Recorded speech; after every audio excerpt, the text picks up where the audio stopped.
नमस्कार, मैं डॉक्टर चंदनमल शर्मा आज आपको बीए पाठ प्रथम के भौतिक भूगोल में वेगनर के महाद्वीपीय विस्थापन सिद्धांत या महाद्वीपीय प्रवाह सिद्धांत के बारे में बताने जा रहा हूँ। देखिए, वेगनर महोदय के हम जीवन परिचय के बारे में बात करें तो ये जर्मनी के प्रसिद्ध जलवायुवेत्ता एवं भूगर्भवेत्ता थे। वेगनर ने अपने सिद्धांत का प्रतिपादन 1912 में किया, परंतु इसका विमोचन 1915 एवं 1920 में हुआ, क्योंकि प्रथम विश्व युद्ध के कारण इस सिद्धांत की ओर लोगों का ध्यान आकर्षित नहीं हो पाया। महासागरों की तली तथा महाद्वीपों की स्थिरता की संकल्पना को गणित प्रमाणित करने के लिए वेगनर ने अपनी प्रतिस्थापन परिकल्पना का प्रतिपादन किया। वेगनर के सामने दो मूलभूत समस्याएं थी। जलवायु परिवर्तन संबंधी समस्या। भूमंडल पर अनेक क्षेत्रों में ऐसे प्रमाण मिले हैं जिनके आधार पर यह ज्ञात होता है कि एक ही स्थान पर जलवायु में समय समय पर अनेक परिवर्तन हुए हैं। इन परिवर्तनों को दो रूपों में स्पष्ट किया जा सकता है। यदि स्थल भाग एक जगह पर स्थित रहे हों तो जलवायु कटिबंधों का क्रमशः स्थानांतरण हुआ होगा, जिस कारण सभी कभी शीत, कभी उष्ण शुष्क तथा कभी उष्णार्द्र जलवायु का आगमन हुआ होगा, परंतु ऐसा स्थानांतरण के प्रत्यक्ष प्रमाण नहीं मिलते हैं। यदि नंबर 2 जलवायु कटिबंध स्थिर रहे हैं तो स्थल भागों का स्थानांतरण हुआ होगा। वेगनर ने स्थल के स्थायित्व को पूर्णतया अस्वीकार किया है तथा उसने स्थानांतरण एवं प्रभाव में विश्वास किया है। सिद्धांत का प्रधान रूप। वेगनर ने पूर्ण जलवायु शास्त्र, पूर्ण वनस्पति शास्त्र, भूगर्भ शास्त्र के प्रमाणों के आधार पर यह माना कि कार्बोनिफेरस युग के समस्त स्थल भाग एक स्थल के रूप में संलग्न थे। इस पिंड का नाम उन्होंने पेंजिया दिया। इस पर छोटे छोटे आंतरिक सागरों का विस्तार था। पेंजिया के चारों ओर एक विशाल जलभाग था जिसका नामकरण वेगनर ने पेंथालासा किया। पेंजिया का उत्तरी भाग लॉरेशिया, इसमें उत्तरी अमेरिका, यूरोप और एशिया तथा दक्षिणी भाग गोंडवाना लैंड, जिसमें दक्षिणी अमेरिका, अफ्रीका, मेडागास्कर, प्रायद्वीपीय भारत, ऑस्ट्रेलिया तथा अंटार्कटिका को प्रदर्शित करता है। पेंजिया में 3 परतें थीं। ऊपरी परत सियाल, मध्यवर्ती सीमा और निचले नीफे का बना हुआ था। सियाल बिना किसी रुकावट के सीमा पर तैर रहा था। कार्बोनिफेरस युग में दक्षिणी ध्रुव अफ्रीका के वर्तमान डरबन या नेटाल के पास पेंजिया के मध्य में था। वेगनर के सिद्धांत का इस प्रकार से कार्यान्वयन कार्बोनिफेरस युग के प्रारंभ से होता है। आगे चलकर पेंजिया का विभाजन हो गया तथा स्थल भाग एक दूसरे से अलग हो गए। परिणाम स्वरूप महाद्वीपों एवं महासागरों का वर्तमान रूप सामने आया। सिद्धांत के पक्ष में प्रमाण। भूगर्भिक बनावट, जलवायु तथा वनस्पति के वितरण के आधार पर वेगनर ने यह प्रमाणित करने का प्रयास किया कि प्रारंभ में सभी स्थल भाग पेंजिया के रूप में थे। वेगनर का कहना है कि वर्तमान महाद्वीपों को जोड़कर पेंजिया का रूप दिया जा सकता है। वेगनर के अनुसार आंध्र महासागर के दोनों तटों पर भौगोलिक एक रूपता पाई जाती है। दोनों तट एक दूसरे से मिलाए जा सकते हैं।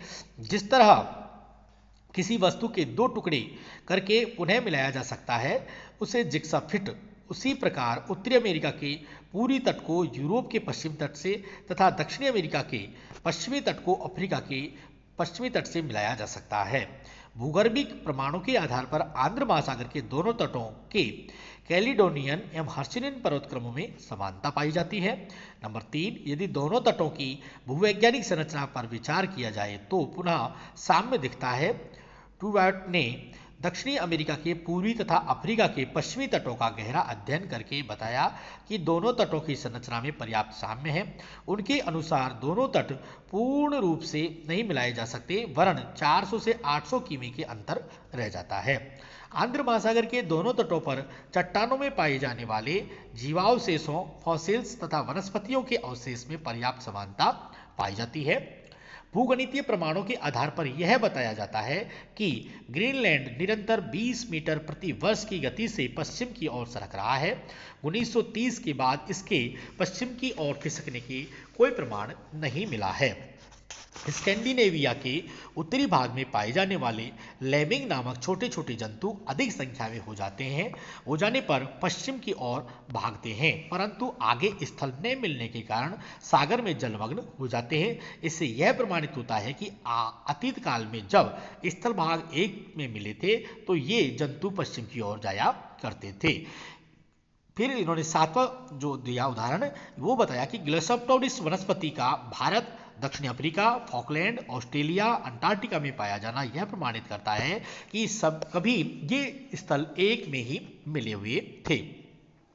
कार्बोनिफेरस युग में हिमानीकरण के प्रभाव का ब्राजील, फॉकलैंड, दक्षिणी अफ्रीका, प्रायद्वीपीय भारत तथा ऑस्ट्रेलिया में पाया जाना तभी संभव हो सकता है जबकि सभी स्थल भाग कभी एक रहे हों तथा दक्षिणी ध्रुव डरबन के पास रहा हो। प्रवाह संबंधी बल।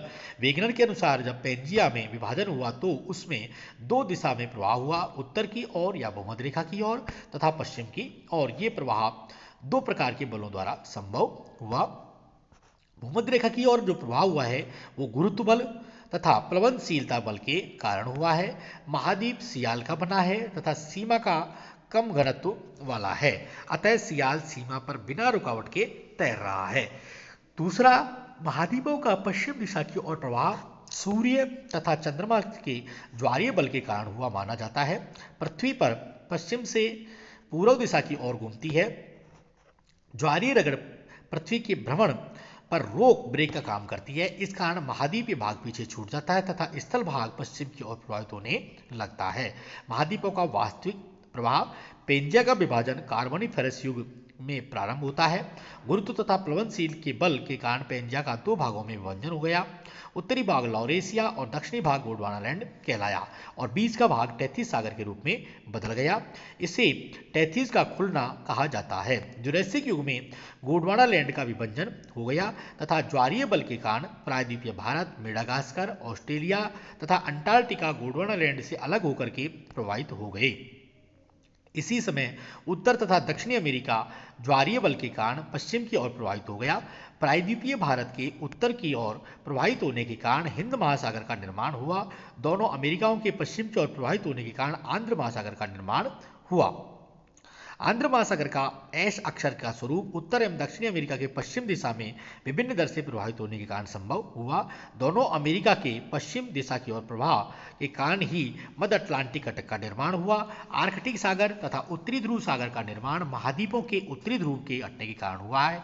पेंथालासा पर कई दिशाओं से महाद्वीपों के अतिक्रमण के कारण उसका आकार संकुचित हो गया तथा उसका अवशिष्ट भाग प्रशांत महासागर बना। इस तरह स्थल का वर्तमान जो स्वरूप है वो प्लायोसीन युग तक पूर्ण हुआ। एंडीज पर्वतों का निर्माण। इसी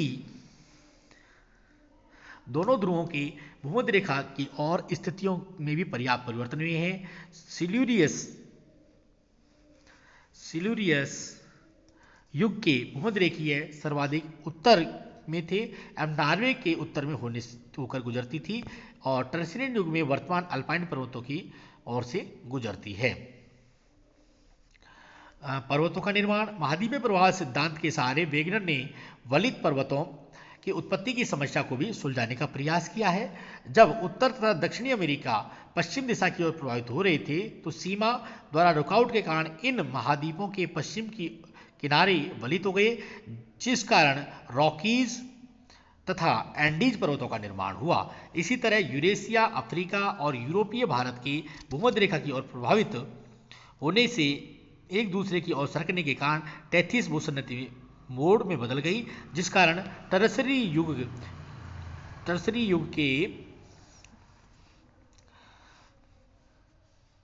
अल्पाइन पर्वत श्रेणियों की रचना हुई। यहाँ पर वेगनर ने परस्पर विरोधी बातें कह डाली है। प्रारंभ में तो सियाल बिना किसी रुकावट के सीमा पर तैर रही थी और परंतु बाद में सीमा द्वारा सियाल के उत्तर एवं दक्षिणी दिशा में अमेरिका के प्रभाव की रुकावट हुई। यह कैसे संभव हो सकता है? समुद्रीय द्वीपचाप। समुद्री द्वीपचाप या तोरण की उत्पत्ति का कारण महाद्वीपों की प्रवाह गति एवं सिलिका शिथिलता का होना बताया है। जब एशिया का स्थलीय भाग पश्चिम की ओर प्रभावित होकर रहा था, उसी समय इसका कुछ भाग महाद्वीपीय प्रभाव के साथ नहीं दे पाया और पीछे छूट गया, जिससे सखालीन, क्यूराइल, जापान, फिलीपाइंस आदि द्वीपों का निर्माण हुआ। इस तरह दोनों अमेरिकाओं के पश्चिम की ओर प्रवाहित होने के समय कुछ भाग पीछे छूट गया तथा पश्चिम द्वीप समूह का निर्माण हुआ। कार्बनिक हिमानीकरण। कार्बनिफेरस युग है, उसमें दक्षिणी गोलार्ध में हिमावरण का व्यापक विस्तार हुआ, जिस कारण दक्षिणी गोलार्ध के ब्राजील, फॉकलैंड, दक्षिणी अफ्रीका के कारू प्रदेश, प्रायद्वीपीय भारत, ऑस्ट्रेलिया तथा अंटार्कटिका के हिम प्रसार हो गया। कार्बनिफेरस युग में वे सभी स्थलपिंड एक स्थल के रूप में थे। दक्षिणी ध्रुव वर्तमान डरबन के पास था। इस तरह दक्षिणी ध्रुव पेंजिया के मध्य था। जब हिम चादर का फैलाव हुआ होगा तो दक्षिणी ध्रुव के उक्त स्थानों को हिमावरण छा गया होगा और बाद में महाद्वीपीय प्रभाव के कारण स्थल भाग अलग हो गए होंगे। इसी तरह ग्लेशोप्टेरिस वनस्पति का वितरण भी उक्त क्षेत्रों जब ये सम्मिलित थे में हुआ होगा, ऐसा मानते हैं। सिद्धांत का मूल्यांकन।